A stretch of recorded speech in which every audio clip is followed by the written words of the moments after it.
Hola a todos, ¿cómo están? Bienvenidos a esto que es Inspírate acá en la Agricultura 92.1 en Santiago y además en nuestras plataformas digitales en Agricultura TV y también en Zapping TV, en canal 182. Así que nos pueden ver en todas partes. No puede decir que no sabe y no supo que Inspírate estaba al aire. Yo soy Cristian Pris y ya llevamos muchos capítulos en donde hemos ido inspirándonos de personas, hemos ido aprendiendo de diseño, hemos ido aprendiendo de decoración, hemos tenido a psicólogos y también hemos ido aprendiendo de historia. Y hoy día tengo una gran invitada que es de la casa, que tiene un programa acá en Agricultura, que ya también nos va a contar para que también la puedan oír. Ella es periodista, es historiadora, es directora de la Red Cultural de la Universidad Finisterra y es la gran Maidalena Mervilá. ¿Cómo estáis, Maida? Bienvenida, Inspírate.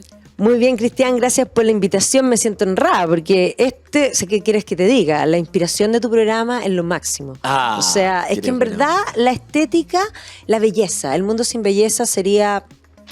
La verdad es que valdría poco la pena. ¿No es cierto? Yo opino, y la belleza no es solamente una belleza física, hay belleza en todas las cosas. ¿No? Hay belleza en la naturaleza, de repente en un picnic, en el aire libre puede ser una belleza, una conversación, una música. Las artes en general nos inspiran la belleza, ¿no?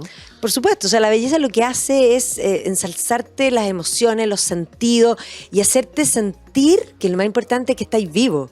O sea, sin belleza yo creo que uno como que se apaga y un poco se muere el alma. Oye, tú sabéis que, Maida, existen estudios que demuestran, que lo he dicho antes en el programa, que un 40% de la felicidad de las personas depende del lugar donde viven y tiene que ver con la belleza, y esa belleza obviamente que es subjetiva, es a los ojos y a la realidad socioeconómica de cada persona. Entonces, si yo me siento feliz y me siento pleno y siento que mi entorno y mi espacio es bello, obviamente me va a repercutir en mi día a día y en mi felicidad. Sin duda.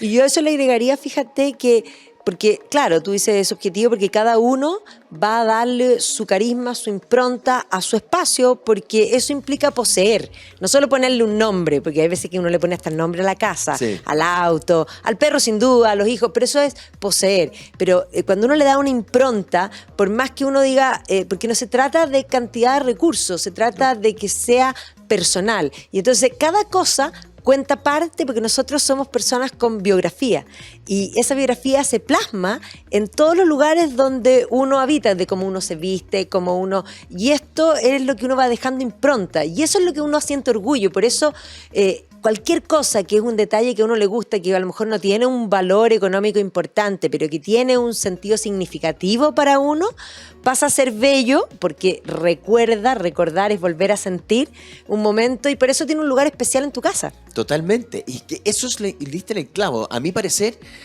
creo que la casa tiene que contar tu historia. Así como tú también dijiste, también del vestirme tiene que contar mi historia. Y esto no es que se nos ocurra a nosotros. La gente de repente dice que esta cosa del boom, del diseño y la decoración, que está hoy día más boom que nunca, gracias a Dios también, porque así estoy con P que puedo pagar el colegio de los niños. Esta cosa viene años y años y años atrás, y aprovechando que eres historiadora, Maida, me encantaría que conversemos durante esta conversación, valga la redundancia, sobre diseño, sobre historia, sobre épocas del año, a lo mejor que hayan influido en el diseño y la decoración. Cuéntanos, pues, Maida, ¿desde dónde tú creís que parte esta cosa? Uy, no, yo creo que parte pero del principio. O sea, a ver, siempre tenemos hoy día una soberbia del siglo XXI de creer que somos mucho mejores porque tenemos WhatsApp.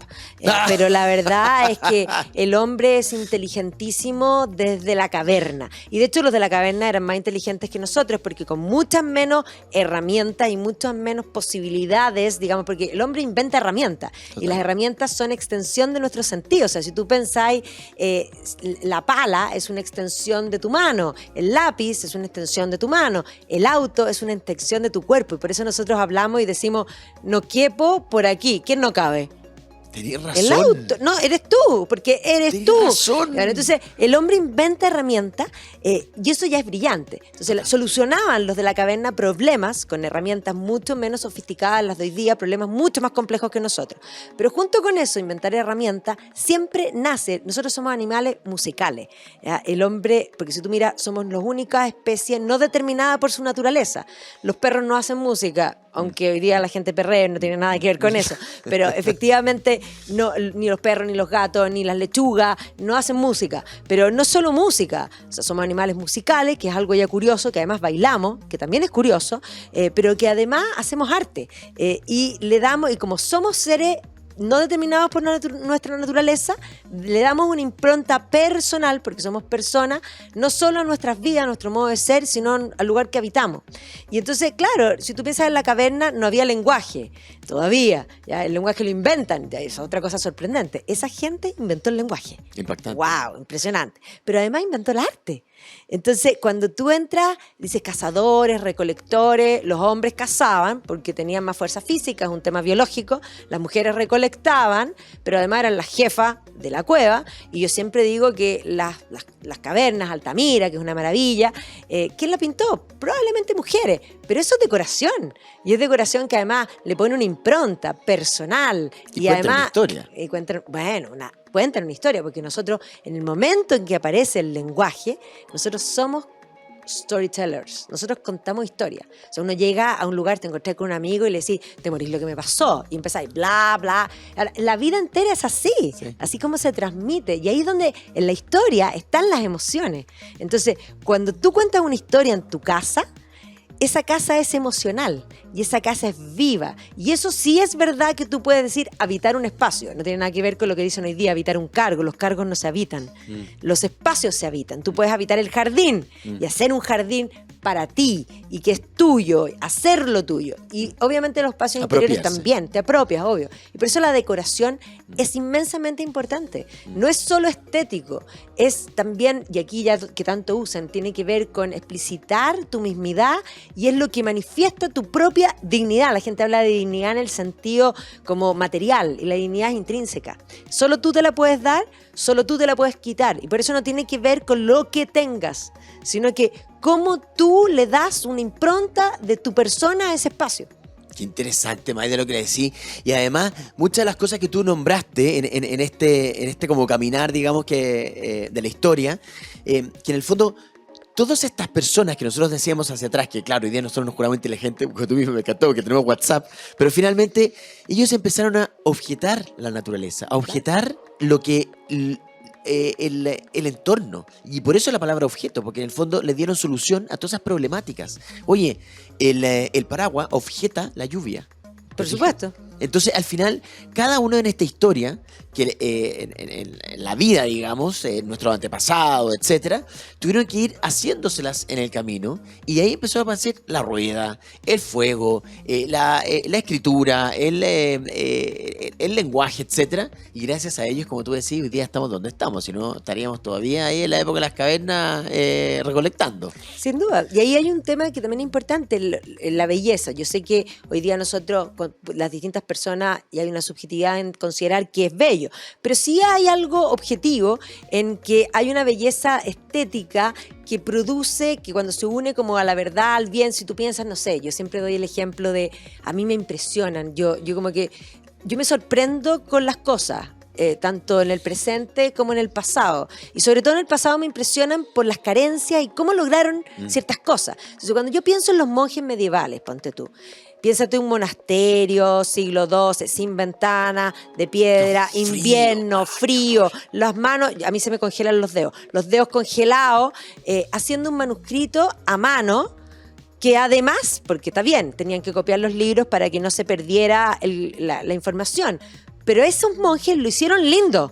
Podrían haberlo hecho feo. No, hay una dedicación, y cuando tú miras los manuscritos iluminados y la gente de por ahí te dicen, no, es que la Edad Media era oscura, no, eran ignorantes, y tú miras los manuscritos y dices, no, era fantástica, y entras a una catedral gótica y dices, Wow. Esto es increíble. Me mintieron. Esta gente era más que inteligente, ingenieros, diseñadores, decoradores, porque ahí, en el fondo, podríamos decir, todos los gremios trabajaron juntos. Y entonces los escultores hicieron los sobrerelieves, otros, y es genial, porque en cada uno de los gremios, tú, por ejemplo, en algunas catedrales, cuando uno ya sabe, tú miras para arriba y hay unos numeritos y unas letras, porque dejaban la marca. Bo. No te puedo creer. Claro, no tenía no idea. tienen firma, pero sí tú puedes saber más o menos qué cofradías hicieron tal cosa y había competencia. Wow. Entonces, pero es increíble, ahí hay tanto arte, tanta ciencia, tanto bien, es magnífico. Entonces, siempre el hombre como que se ha sentido orgulloso del trabajo bien hecho. Total. Ayer y hoy día. Total, y aparte me encanta esa cosa como colaborativa, además de haberse puesto, en el fondo, de acuerdo muchas artes distintas Sí. para poder lograr un objetivo común. Y Bueno, eso es precioso. Y eso no se vuelve a lograr, sino, yo te diría, sobre todo, digamos, los grupos de vanguardia. A ver, una de las cosas que es bien importante es decir que el arte siempre existe, pero el arte florece socialmente en la historia cuando hay auge económico. Entonces, Ya. si tú piensas, después de la peste negra hay un boom económico que explica el Renacimiento. ¿Ya? Y por eso hay competencia en las artes, porque había lucas. Claro. ¿Por qué es importante que haya plata? Y ahí empieza algo más individualista, dices tú. Es más bien, hay capacidad económica para que distintos individuos se puedan financiar para crear arte. Perfecto, ¿Ya? Entonces, perfecto. cuando no hay plata, claro, algunos abren el camino, pero no tienes tantos. Claro, ¿Ya? claro. Entonces, eso virtuosamente se da en el llamado Renacimiento, siglo XV, XVI, y se vuelve a dar en el siglo XIX por la Revolución Industrial. ¿Ya? Es que ahí eso ya dejó Y la ahí, patao, ¿no? claro, y ahí aparecen las cofradías de nuevo, pues aparecen los grupos. Si tú piensas, y eso se extrapola hasta el siglo XX, o sea, si tú piensas en escuela, ya hablando de diseño, no sé, la Bauhaus, es esta idea colaborativa. Ahora, esa idea parte de la segunda mitad del siglo XIX con vanguardistas que la verdad es que mucha gente no los tiene en la retina. ¿Por qué la revolución industrial? Porque la revolución industrial transforma la realidad. O sea, hay que entender que previo a la revolución industrial, es verdad, el mundo era muy igual, pero eran todos endémicamente pobres. O sea, hay una tesis que la gente hoy día sostiene de que la riqueza está y que solo hay que repartirla, lo que no es real. Pues si uno mira la capacidad productiva en la historia, en un gráfico, es plano en la historia hasta el siglo XVIII. O sea, cuando se crea la máquina de vapor y se aplica a los transportes y a la industria, se genera un crecimiento exponencial de la producción, ¿ya? Y eso va a implicar que va a transformar la realidad. Entonces, esta transformación de la realidad, bueno, económicamente, evidentemente va a ser muy importante, pero también va a crear muchas cosas que son las que nos gustan, porque todos hoy día cuando hablan de la revolución industrial hablan de explotación, capitalismo, cuestión social, que de acuerdo, va a haber un colateral no deseado que se llama cuestión social, pero hay que entender que antes eran todos pobres. Lo que pasa es que ahora muchos van a subir y va a surgir una clase media que nunca existió y otros van a quedar atrás y el contraste se va a notar. Ya, eso es cierto. Pero también se va a inventar los pasatiempos, el tiempo libre. O sea, nunca nadie en la historia tuvo vacaciones pagadas por nadie. Nunca nadie en la historia tuvo pensiones. Nunca nadie en la historia, sino hasta, o sea, el mundo moderno se inventa con la revolución industrial. Ahora, este cambio va a hacer que desde las artes se reaccione un poco contra esto negativamente, y por eso generalmente va a haber una reacción estética. Cuando uno piensa en el neogótico, por ejemplo, el neogótico es una reacción a la revolución industrial, tratando de volver a un estilo donde era todavía a escala humana, que además buscaba un poco plantear desde lo estético un algo revolucionario, pero eso era. Entonces era combinación, y se va a terminar combinando el fierro con lo gótico. Y ahí van a surgir vanguardias increíbles, pero básicamente es un grito a perder la humanidad por la revolución industrial. Evidentemente el proceso daba susto. O sea, cuando empezaron a llegar los ferrocarriles, hay pueblos que decían no queremos que llegue. La gente se preguntaba si viajar a 40 kilómetros por hora te hacía mal al cerebro. Y yo creo que sí, porque imagínate lo lento. Obvio. Pero es que tenéis que entender que antes la distancia humana, desde, no sé, vámonos al Imperio Romano y hasta 1800, y pensemos en Napoleón, y el Imperio Romano eran las mismas.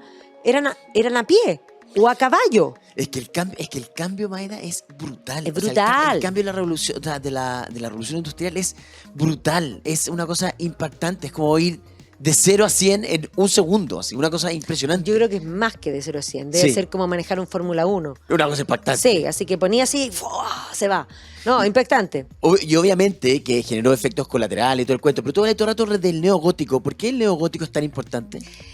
Porque efectivamente la revolución industrial, por una parte, el neogótico manifiesta esta actitud antiindustrial, volver a la escala humana. O sea, el hombre se está Volver de deshumanizando. nuevo como a esa cosa como del hacer con las manos. Con las ¿dices manos, tú? exactamente. Que es un poco también lo que pasa ahora. ¿Eh? Bueno, exactamente, es heavy. es lo que pasa ahora, revaloras. De hecho, en el periodo, por ejemplo, británico, pero van a surgir estas vanguardias, y dentro de estas vanguardias hay un grupo que se llaman los pre-rafaelitas, que partieron en el arte primero. Ya. Y se llaman así porque miran a la Edad Media arte anterior a Rafael Sanzio.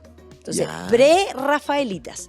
Y de esa estética, porque ellos en realidad duraron 5 minutos y medio unidos, porque se forman en 1848 y ya para el 50 están separados y van a tener carreras separadas, pero sí van a dejar una estética. Entonces, cuando uno habla de los prerrafaelitas hoy día, por ejemplo, si Christie's o Sotheby's hace un remate de prerrafaelites que ya están súper de moda, y están de moda gracias, bueno, entre otras cosas, a Robert Plant, y a varios coleccionistas que han puesto el arte prerrafaelita de moda. Claro, Pero claro, si tú lo pensás ponen en en la valor. década del 70, un prerrafaelita lo comprabas por nada. Y hoy día valen petrodólares. Claro. Bueno, pero en fin. Pero claro, entonces esa estética queda. Entonces el prerrafaelismo, aunque parte el 48, se extiende todo el siglo XIX, y en el caso británico, donde el romanticismo dura más tiempo, hasta también comienzos del siglo XX. Entonces, del prerrafaelismo se va a pasar en arte a, podríamos decir, el simbolismo, el movimiento estético. Y ese movimiento estético va a centrar, porque también tiene que ver con los cambios filosóficos, de perder a Dios. Entonces, cuando tú pierdes a Dios, pierdes la certeza además de la verdad, no te va quedando nada excepto la belleza. Entonces ellos ¿A qué te van a... aferras? Sí, pues, entonces se van a aferrar a la belleza. Entonces, por eso hay tanta decoración. El siglo XIX no es minimalista, No, es po. maximalista. Claro. Entonces hay que habitar todos los espacios. Como No puede- el horrores Backwitz, así. casi. Exacto, errores vacuos. Sí. Y tiene que ver con eso, porque el periodo anterior tenía la certeza de que Dios estaba, y Dios es la verdad, es ese concepto. Pero cuando la verdad no existe y el hombre deja de creer en Dios, como dice Chesterton, cree en cualquier cosa. Entonces, filosóficamente, ese caos se manifiesta estéticamente. No, es que Maida, es que es impresionante. Me encanta cómo la historia va influenciando, pero de manera directa, inmediatamente, en la reacción de las artes, de la decoración, del diseño y de cómo nosotros nos comportamos como sociedad. Espérate, que está demasiado interesante la conversa. Nos vamos a una pausa y volvemos hablando con la Maida de esto, de la historia del diseño y la historia del arte acá en Inspírate. ¿Qué tipo de aventura quieres vivir? ¿Rexton, Corando, Muso, Muso Grand o Tivoli? Con más de 67 años en el mercado, say yes a tu nuevo Sangyong en sangyong.cl. Toda aventura tiene un punto de partida. Say yes a una nueva aventura en tu vida. Say yes a los modelos 2022 de Sangyong. La seguridad de Corando, la grandeza de Rexton, el estilo de Tivoli, la potencia de Muso y Muso Grand para aventuras más exigentes. Say yes a tu nuevo Sangyong en sangyong.cl. Sangyong, the road to adventure. Te invitamos a conocer la cocina más grande de Chile, kitchencenter.cl, donde podrás inspirarte con una mayor variedad de productos en un solo lugar. Te esperamos en kitchencenter.cl. La vida está llena de momentos y la cocina es el lugar donde muchos de ellos ocurren. Es donde compartimos, nos divertimos y dejamos fluir toda nuestra energía o la recargamos de creatividad.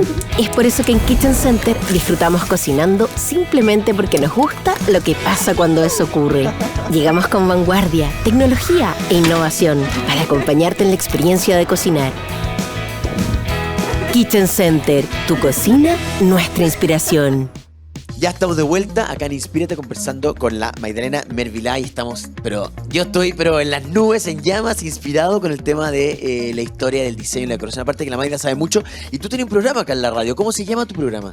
tengo 2 programas. Uno que se llama Viajando en el Tiempo, que con la Bárbara Bustamante hablamos de historia y nos vamos de viaje. Tenemos la máquina del tiempo, Cristian. Ya, yo... Decir, nosotros ponemos la máquina del tiempo y nos vamos a algún lugar y ahí conversamos de ese tema. Entonces, es un viaje... ¿Y ese programa va qué día sacar la agricultura? Los domingos a la hora del almuerzo, pero Perfecto. se repite en la noche y estamos también en la agricultura. Hoy día usted tiene que quedarse en la radio Claro. y ver a la hora del almuerzo a las 2 de la tarde el programa La Maida. Con la Exactamente. Así que Barbarita. mientras la gente hace el aperitivo, Eso. nos puede escuchar. Eso. Es buena eso. idea. ¿Y el otro programa? Y el otro programa se llama Contexto y que es un programa político, pero en realidad es un programa para dar contexto, donde hablamos de la contingencia, pero con un sentido hacia atrás para poder comprender. No me quedo, o sea, no está anclado en el presente, sino Ya. que está buscando tratar de comprender las cosas. Muy Pero es que, entretenido. bueno, tiene todo que ver con lo que estamos hablando recién. Todo comportamiento social o todo lo que está pasando en la sociedad tiene repercusiones en el día a día, tiene repercusiones en lo que está pasando. No todo es porque sí.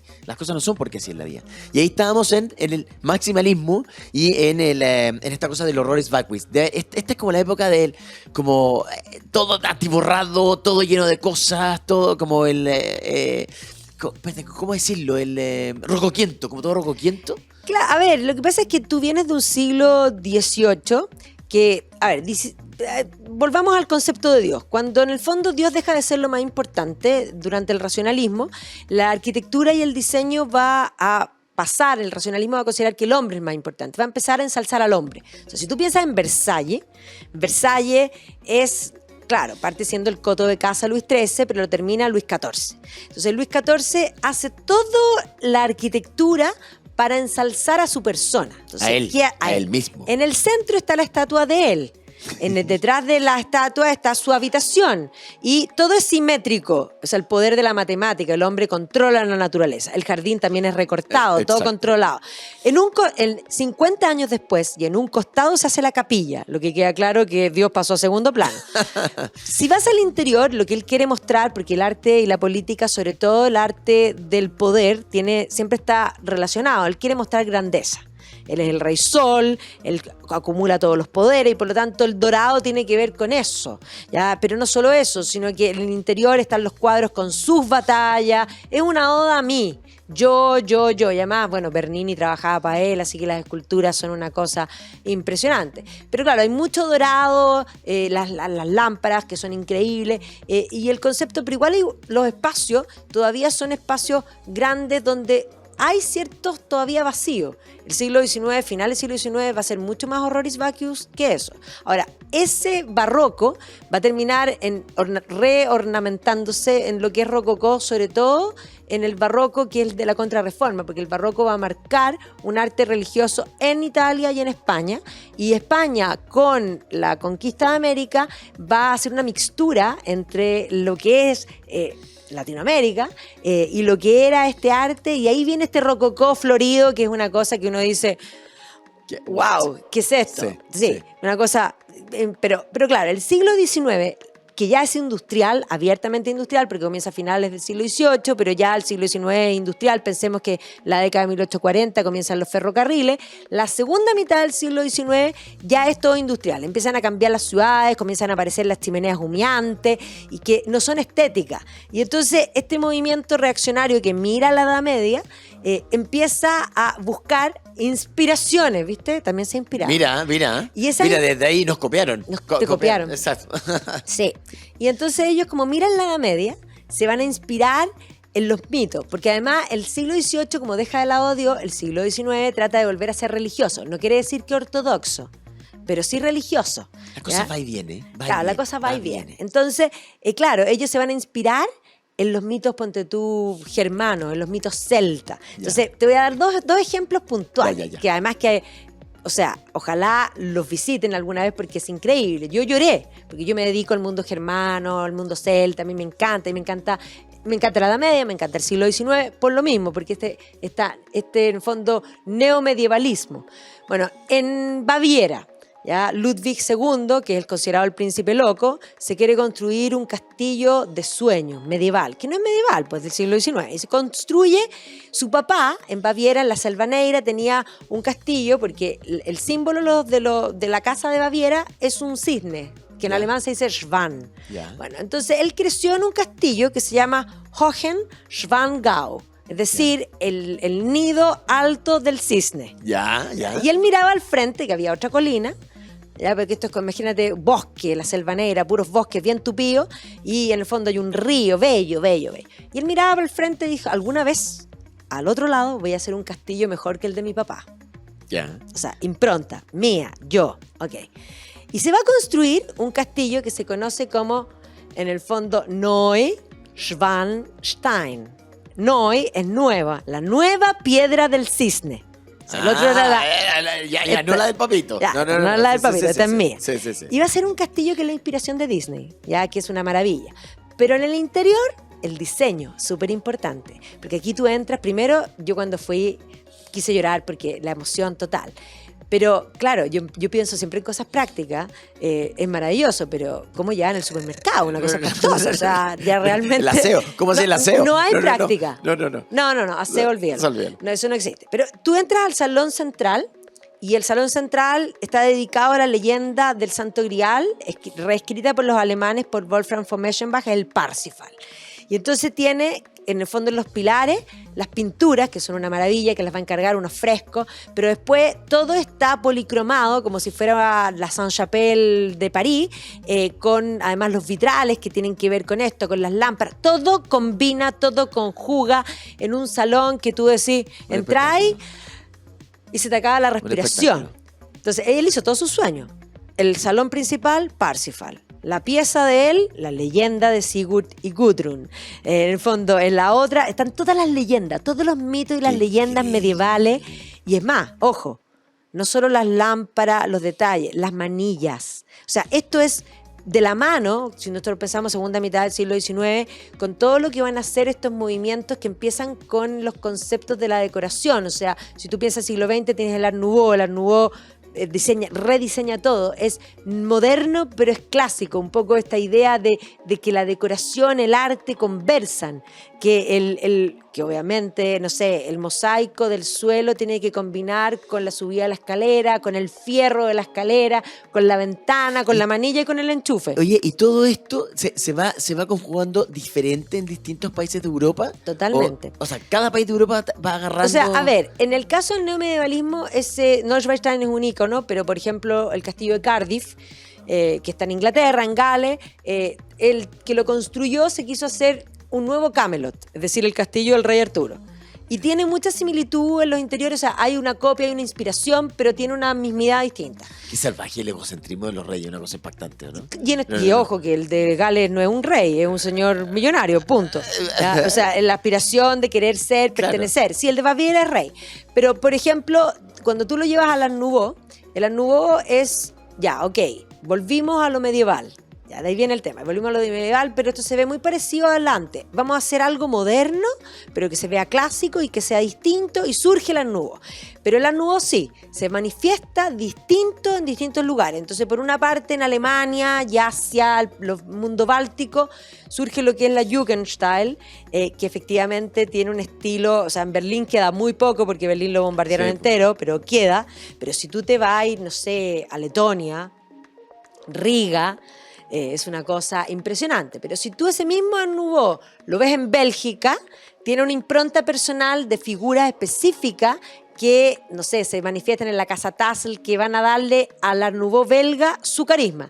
Si tú lo llevas a Barcelona, te encuentras ya con una figura específica, porque en Bélgica hay varios con nombre, pero son varios. Pero en Barcelona es Gaudí.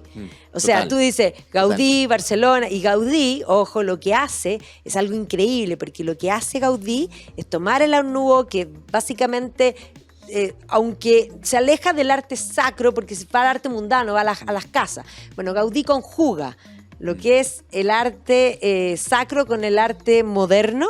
Y bueno, la culminación es la Sagrada Familia, pero no es solo la Sagrada Familia. No, hizo muchas cosas más. La Casa Batlló, la Casa Milá, etcétera. O sea, claro, pero en arte sacro, por ejemplo, participó en la Catedral de Mallorca, que es gótica, pero él la reformó y en el fondo él estudió mucho el gótico. Ahora, también de la mirada del siglo XIX hay varios arquitectos, por ejemplo, uno que es como del periodo, digamos, de neogótico tal, que se llama August Pugin, y que él no es arquitecto, él es diseñador directamente, pero es arquitecto y diseñador. Y él se va a ganar, o sea, él va a empezar a estudiar el gótico. ¿ya? Y se va a enamorar del gótico. Y estudiando el gótico se va a hacer católico por estudiar el gótico. Y va a llegar a la conclusión que el único arte digno de lo sacro es el gótico. Y entonces él además va a ganarse el concurso junto con Charles Barry para hacer The House of Parliament. Entonces, The House of Parliament es un proyecto de Sir Charles Barry, pero toda la decoración exterior e interior la hace Augusto Pugin. Y Pugin hace todo, porque no es solamente la decoración del Big Ben. No. En los salones, las alfombras, todo. Los muebles. Todo. O sea, Cristian, yo quiero todos esos muebles. Yo cada vez que voy a House of Parliament digo, yo quiero esa mesa. Y es más, es como, ¿quién me hace esta mesa? Sí, es imposible. No, Pugin, y además Pugin se hace muchas cosas para Pero de un terceros. nivel de detalle, de una belleza, pero impactante. Impactante. Pero eso es muy grande. Pero él se hace en Margate, en la playa, una casa para él. Y la casa de Pugin, ahí está el alma de Pugin. Tú entras y querés llorar. Querés llorar porque es una cosa que tú decís, porque además es más pequeño, es más sencillo, es realmente él. Ahí está él, porque obviamente que cuando él hace la decoración para el Parlamento tiene que pensar en el poder político. Total. Y tiene que transmitir ciertas cosas, los símbolos van para allá, pero en su casa no, en su casa es él. Y entonces, pero además es chica, yo ahí podría vivir. Ah, ¿en serio? Tú también. Ah, La me verdad encantaría. es bella. Me encantaría. Y eso mismo pasa, pues, tú con mi gran amado, porque a mí me gustan mucho todos estos personajes. Pero, por ejemplo, bueno, yo soy una fanática, y varios lo saben, de William Morris. O sea, mal. A mí, William Morris encuentro que es el nivel estético. No, pero la además, estética de William Morris es impresionante. Impresionante. Pero además él Tienen que traduce- buscarlo, los que no los conocen, googleen William Morris. De verdad que es impresionante. Es que la yo creo que estética. ahora varios lo conocen porque se ha puesto harto de moda, porque incluso H&M sacó una línea con patents de William Morris, yo me los compré todos, los diseños eran feos, sí, pero no importa, la tela ya estaba y ahí se podía hacer cosas. Pero hoy día como que está más de moda. Como ¿Quién que es William Morris? Para que la gente que no sepa. William Morris, podríamos decir, es la segunda camada de pre-Rafaelita. En el fondo, cuando los pre-Rafaelitas estaban trabajando, uno de ellos, Dante Gabriel Rossetti, van a llegar dos jovencitos que venían de la Universidad de Oxford. Uno era William Morris, el otro era Edward Burne-Jones, que eran amigos. William Morris era bien millonario y por lo tanto siempre patrocinó a Burne-Jones porque vio en él talento. Y él lo que quería era cambiar el mundo. Entonces, primero, para cambiar el mundo, era empilado, era de esas personas que tienen iniciativa y que se le ocurren ideas, estaba inspirado constantemente. Y entonces él dice, cambiemos el mundo, hagámonos monjes, ¿cáchate? ¿Qué? Sí, hagámonos monjes. Y Burne-Jones, que lo seguía para todas partes, Dijo, dice, bueno, ya, bueno, hagámonos ya hagámonos. monjes. Entonces, después de un rato dijo, no nos hagamos monjes. Cambiemos el mundo desde la belleza. Ya, entonces él había sabido de Rossetti y empezaron a ayudar a Rossetti. Entonces ahí tomaron como la fuente de inspiración. Se inspiraron en la estética pre-rafaelita y entonces William Morris se obsesionó con la Edad Media, se puso a estudiar el mundo nórdico, se fue a Islandia, estudió la saga, volvió. ¿En qué año estamos? ¿En qué año Estamos estamos? hablando de la 1870, Perfecto. de hecho antes un poquito, porque ya el 60 y tanto ya tenemos patrones, pero desde 1850 para adelante, porque ahí todavía él está estudiando, está creciendo, y en un momento él ve, también como reacción a la revolución industrial, que hay que crear un movimiento. Y él va a crear un movimiento que lo va a llamar Art and Craft. ¿Ya? Entonces, arte y artesanía, dignificar el trabajo manual. Volver de nuevo al origen. Al origen. Y todo en contra de la revolución industrial. Exactamente. Y va a crear una compañía que se llama Morris & Company, específicamente para ayudar a Burne-Jones, porque Burne-Jones no tenía ni uno, pero era talentoso. Ya. Pero además era enfermizo. Entonces, la verdad es que siempre lo financió William Morris. Pero esto que lo financiara el amigo, para que no se sintiera mal, porque el otro se sentía mal, lo que hace él es crear la compañía y contratar a Burne-Jones para que le haga los diseños. Entonces, Burne-Jones en el fondo puede tener una renta por el trabajo que realmente hace. Claro. ¿Ya? Entonces, él empieza a diseñar primero vitrales, porque hay que volver al arte y la artesanía. Entonces, por ejemplo, empiezan a incursionar en cómo llegar a los colores medievales. Entonces, el amarillo, ponte tú, lo logran con orina.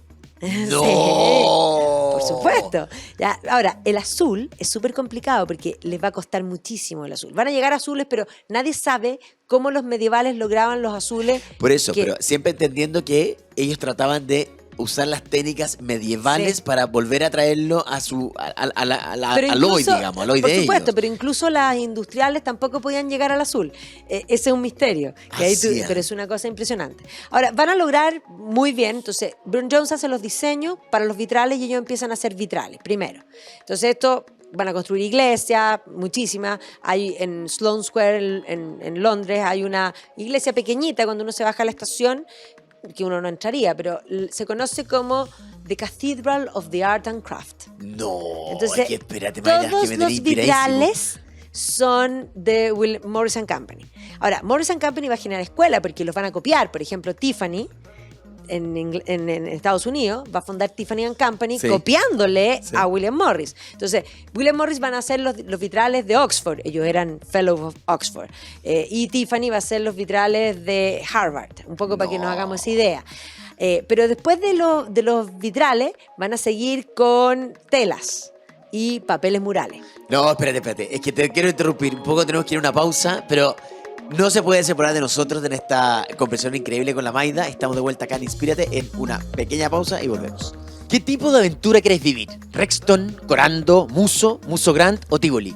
Con más de 67 años en el mercado, say yes a tu nuevo Sangyong en sangyong.cl. Toda aventura tiene un punto de partida. Say yes a una nueva aventura en tu vida. Say yes a los modelos 2022 de Sangyong. La seguridad de Corando, la grandeza de Rexton, el estilo de Tivoli, la potencia de Muso y Muso Grand para aventuras más exigentes. Say yes a tu nuevo Sangyong en sangyong.cl. Sangyong, the road to adventure. Te invitamos a conocer la cocina más grande de Chile, kitchencenter.cl, donde podrás inspirarte con una mayor variedad de productos en un solo lugar. Te esperamos en kitchencenter.cl. La vida está llena de momentos y la cocina es el lugar donde muchos de ellos ocurren. Es donde compartimos, nos divertimos y dejamos fluir toda nuestra energía o la recargamos de creatividad. Es por eso que en Kitchen Center disfrutamos cocinando simplemente porque nos gusta lo que pasa cuando eso ocurre. Llegamos con vanguardia, tecnología e innovación para acompañarte en la experiencia de cocinar. Kitchen Center, tu cocina, nuestra inspiración. Ya estamos de vuelta acá en Inspírate conversando con la Maida, que la tuve que interrumpir para ir a una pausa. Sigamos, Maida. Pero quedamos precisamente en que yo te dije que estaban haciendo tela y Sí. papeles murales. Sí. Ya. Y bueno, yo tengo una obsesión con eso. Tú sabes que esto ya es... Yo tan obsesionada de repente vi que estaban haciendo de nuevo los papeles murales de William Morris. Ahora. Sí, ya Sí. los hacen. Sí. Y yo me fui a Londres y llené una maleta de papeles murales y llegué a mi casa y mi marido me mira y me dice... ¿Qué es esto? No, espérate, nadie, solo tú te puedes traer una maleta, pagar una, porque la gente no sabe, la gente piensa que es tú, si tienes sobrepeso, te van a, o sea, no conviene nunca el sobrepeso. No, Lo si que- puede comer una maleta extra. Exacto. Sí, Sí, una oye, la maleta Maida que es extra- viajada, además que hace viajes grupales, sabe Sí, lo que está pues, diciendo. pero una maleta extra no es tan caro. Si tú que te compráis los papeles murales y te los querís mandar por DHL, te sale carísimo. Pero si te compráis tú la maleta extra, no. Entonces, claro, yo llegué con los Hashtag tip de viaje. Tip de viaje, Ya. exactamente. Y bueno, llegué con los papeles murales para el comedor, para el living de mi casa, que todavía no la estábamos construyendo. En general la estética de los papeles murales de William Morris son muy florales, son muy orgánicos. Es que son medievales, o sea, O- si tú, por eso, o sea, se inspiran nuevamente en lo medieval y en la naturaleza. Claro, Entonces, porque los medievales se inspiran en la naturaleza. Si tú agarrás un manuscrito, y por eso yo quise hablar de lo gótico, del gótico real, porque, digamos, originario, porque tú agarras un manuscrito y en los bordes hay siempre adornos florales. sí, Entonces, sí. esos adornos florales, esa inspiración es la que va a tomar Morris. Morris también va a tener una imprenta que se llama, o sea, una editorial que se llama Kelmscott Press. Ya. Pero él sí va a hacer libros impresos, pero los va a hacer impresos, pero los va a hacer floridos. O sea, los va a hacer con todas las orillas como si fueran manuscritos medievales, pero en un color, sin iluminación de color, sin ponerle el doré y los colores, en fin, pero son una belleza. ¿Ya? Y ahí va a empezar a contratar también gente que le hace las litografías, y ahí Burne Jones también va a participar. ¿Ya? Entonces, va a ser en el fondo, porque él tiene un interés en la cultura en general, en la historia, en el arte, en dignificar, que el arte dignifica, que la belleza es lo único que nos queda en este mundo que hemos perdido. Entonces él quiere llevar la belleza a las casas de los victorianos. Estos victorianos que además surgió una clase media, que ahora tiene dinero y que además la clase media siempre aspira a seguir al yo te mencioné este industrial que se hace en Cardiff, este castillo, que puede financiar lo que quiera. Pero tú, una persona de clase media, no puede financiar lo que quiera. Pero William Morris va a tener los papeles murales. O sea, usted puede poner un papel mural en su casa. Pero no solo eso, esto se va a llevar incluso a los pianos, por ejemplo. Empezó a democratizar el cuento. Absoluta. Empezó a democratizar la belleza medieval al hoy, digamos, al hoy de la época. A las personas comunes también, pero aunque sus clientes van a ser muchísimos, podríamos decir, de gente que tenía mucha plata, porque Morris va a ser además un ardiente y no solamente, podríamos decir, una persona que va a estar inmiscuido en todo el tema del socialismo, que el socialismo británico es un socialismo estético, que no es, le debe mucho más a John Ruskin que a Karl Marx. Entonces, por esa línea, él va a seguir estético. Esto mismo que estábamos hablando, volver al origen, a la escala humana, a la escala, quebrar esa escala industrial que despersonaliza, un poco va por ese concepto. Pero claro, él va a tener y va a vender, va a tener una tienda en Oxford Street, donde le va a vender a toda la gente de bien, pero también a la gente de clase media, porque los papeles se imprimen. Claro. Se imprimen, pero se dibujan. Claro, a mano. claro. ¿Ya? Entonces, si tú compras un papel hoy día, que los hace Sanders, los papeles generalmente son lisos.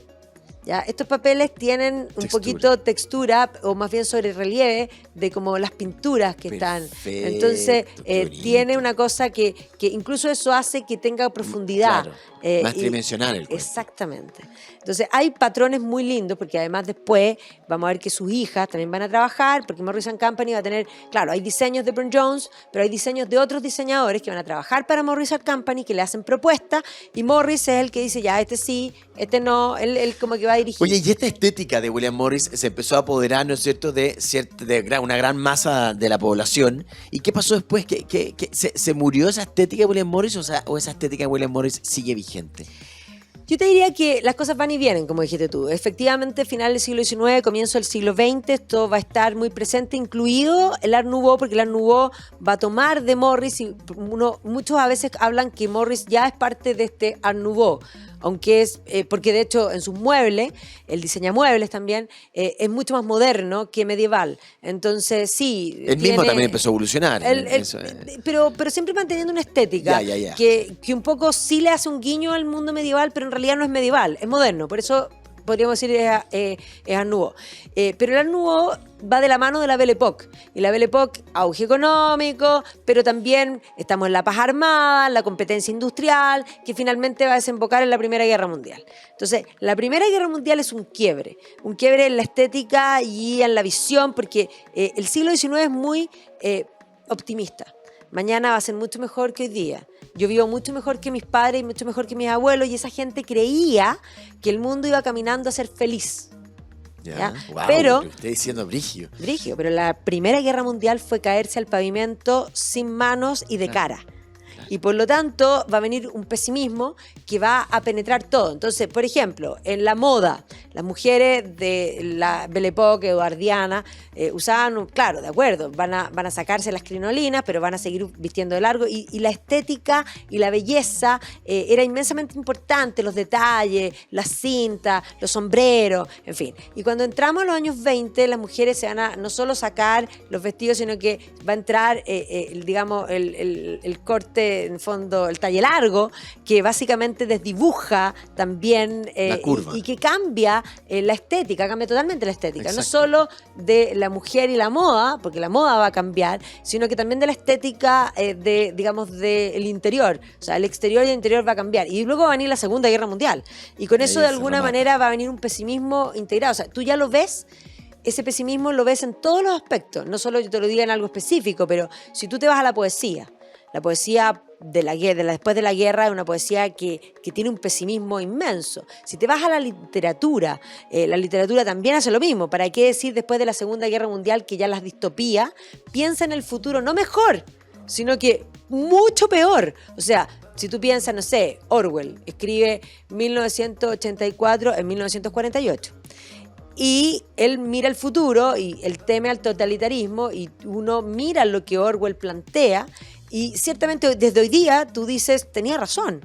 Eso que él escribió es lo que vemos hoy día. O sea, se empieza a ver como con más realidad un poco que el hombre produce cosas buenas pero también cosas malas. Y eso también cambia toda la estética. Y por eso, en el fondo, esto se abandona. Pero hoy día ha vuelto a estar muy de moda. También tiene que ver, y esta moda también se manifiesta no solo en el diseño. O sea, si tú ves, por ejemplo, Netflix, ¿qué series están de moda?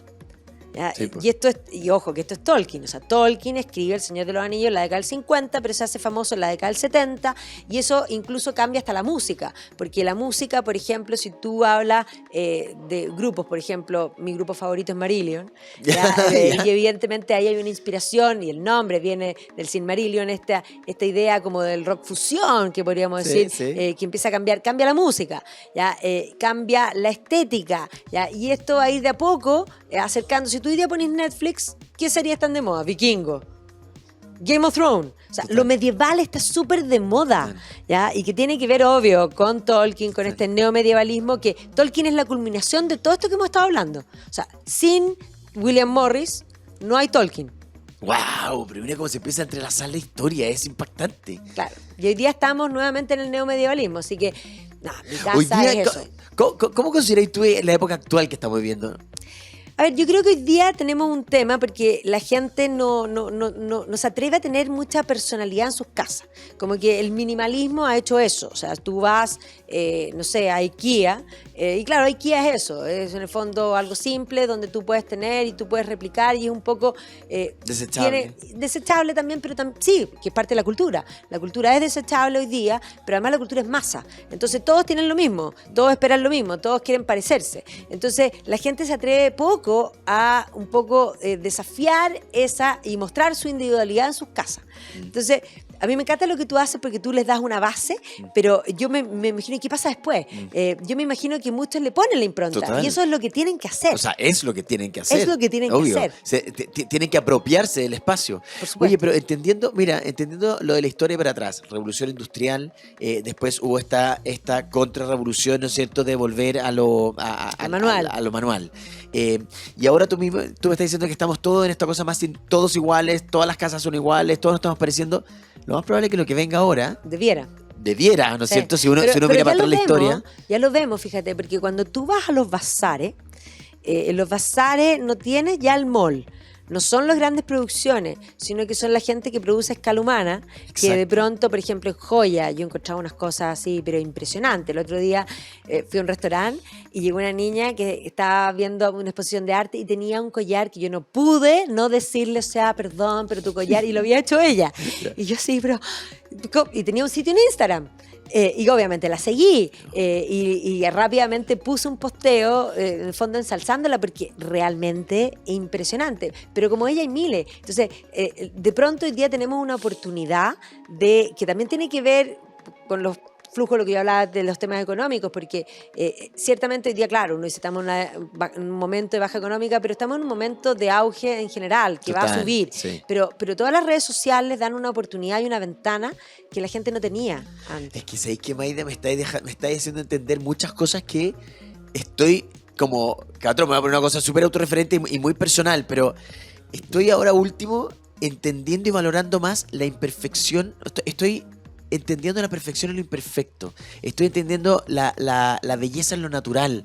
Estoy abrazando más esta cosa de la pieza que hizo la artesana uno a uno. Y puede tener que ver con Sí, esta po. cosa que a lo mejor que va a empezar a llegar y que a lo mejor tú me dices cuál es la tendencia que viene, qué es lo que viene. Y yo creo que lo que viene es eso, sin haberte entendido antes todo esto que tú me estás contando. Pero yo estoy seguro que lo que viene ahora es esto de nuevo, es volver a lo natural, volver a lo simple, volver a la cosa hecha a mano, volver bueno, al abrazo, a lo mejor a la comida hecha en casa. Absolutamente. Y ojo Entonces, que es puede no ser tan impactante, ¿o no? simple, porque por ejemplo yo el otro día en un matrimonio, también una niña me dice, yo hago lámparas. Ah, ya, y me la mostró por Instagram. Y ella hace lámparas, que te las voy a mostrar porque yo pensé al tiro en ti. ¿Ya? Unas lámparas increíbles, pero además unas lámparas de concha que tiene digamos, un trabajo que son muchas horas, hombre, pero lo que hace ella, la inspiración son las lámparas del siglo XIX de lágrima y XVIII de lágrima, pero en vez de lágrimas de cristal, ella usa concha, que ahora, la cantidad, yo digo, ¿cuántas Wow. horas hombres tiene? Porque Wow. primero tenéis que buscar todos Sí. esos materiales, que probablemente podráis comprar en algunas partes, pero además tenéis que seleccionarlos, porque como la naturaleza no es perfecta, como dices tú, y ninguna concha es igual a la otra, a diferencia del cristal, que son todos iguales, Sí, pues. a menos que los hagas a mano y sean gotas que cae el vidrio Claro, y que como el de entonces son Murano, desiguales. sí, claro. Exacto, que eso es una cosa impresionante. Sí, una cosa O sea, impactante, yo fui a impactante. Murano y cuando No, no, soplaron impactante. el vidrio yo estaba Impactante. así, estoy en éxtasis. Claro, es que no tiene que ver con que me guste o no me guste. Es una cosa impactante. Da lo mismo Impactante. si te gusta o no te gusta. Es impactante. Impactante. Bueno, pero esto, entonces tú llegas a algo súper sofisticado, que no es simple, sino Claro. que es altamente complejo, Exacto. que es inmensamente bello, pero que tú ves que tiene una estética en algo antiguo, o sea, tiene una raíz, tiene un conocimiento, pero sí le habla al hoy. Oye, es que, bello. Maida, lo he pasado impresionante. Estamos llegando al final del programa, nos quedan un par de minutos nomás. De verdad que primero que nada quiero agradecerte tu generosidad, quiero agradecerte lo entretenida que eres para contar la historia, porque además uno se queda con esas cosas de cuando uno era chico en el colegio, que era una lata. Qué cosa más entretenida que aprender de ti en historia. Oye, la Maida también hace clases de historia, hace Sí. grupos, hace charlas. No sé, Maida, si querés contar a la gente que nos está oyendo hoy día. Nosotros tenemos un canal de YouTube que es la Red Cultural y hacemos charlas culturales. Tenemos un sitio web que se llama Red Cultural, pero es red-almediocultural.cl y ahí hay miles de cursos, de clases. Y sí, hacemos grupos y de hecho te voy a tomar la palabra, no tenemos que hacer Pero de todas maneras, estamos hablando con la Maida tras bambalinas y a lo mejor les vamos a tener sorpresa de hacer algo entretenido entre los dos. Imagínate que Una choro, experiencia. una Es que experiencia. nosotros sí, pues nosotros hacemos experiencia. Es que eso es A al eso nos final. dedicamos, porque la vida está hecha no solo de relato, sino de experiencia. Y cuando la experiencia te marca, pasa a tu emocionalidad y por lo tanto la recuerdas. Totalmente. Tú tienes que vivir de buenos recuerdos. Es más, cuando uno está deprimido, uno tiene que acordarse de las cosas buenas. Entonces es Y no poner la música más depre, sino que poner la música más algo- cool para ponerse a bailar. Pero es más, yo las veces que más cool o también botar energía. Yo me Exacto. acuerdo una vez que estaba realmente así con estrés o algo así y yo le dije al doctor no tengo tiempo para tener estrés. Me puse a correr y me puse un playlist de AC/DC. Ah, oye, qué buen consejo. Maida, agradecerte una vez más. Muchas gracias por haber estado en Inspírate. Éxito en tu día. Y de todas maneras te voy a convidar de nuevo porque lo pasé genial. Y espero que todos Feliz, ustedes Cristian. hayan quedado inspiradísimos en esta conversa. Y nosotros nos encontramos la próxima semana acá en Inspírate con Cristian Pris.